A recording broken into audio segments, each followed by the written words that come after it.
বনের মধ্যে লাল, কালো এবং সাদা তিনটা মহিষ খুব স্বাধীনভাবে ঘুরে বেড়াইতো। তাদেরকে খাওয়ার জন্য সবসময়ই পিছে পিছে ঘোরাঘুরি করতো একটা নেকড়ে, কিন্তু নেকড়ে কোনোভাবেই তাদের ধারে কাছে পৌঁছাইতে পারে না। কারণ হচ্ছে তারা তিনজন অনেক বেশি শক্তিশালী, তাদের তিনজনের সাথে একা সে পেরে উঠবে না। যার ফলে সে একটা বুদ্ধি করলো।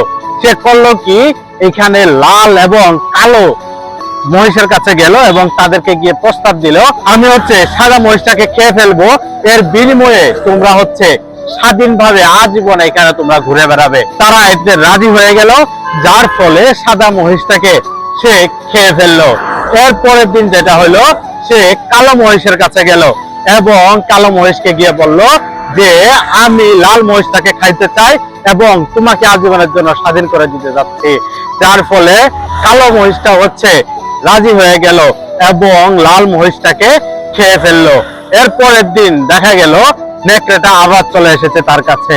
তখন কালো মহিষের আর বুঝতে বাকি নেই যে আজকে আমার পালা। তখন সে মনে মনে রেডি হয়ে যায় এবং একটা জিনিস খুব সহজেই বুঝতে পারে যে আমি আমার স্বজাতিকে প্রথম যেদিন হচ্ছে নেকড়ের কাছে তুলে দিয়েছিলাম, সেদিনই আমার মৃত্যুর ঘন্টা বেজে গিয়েছে।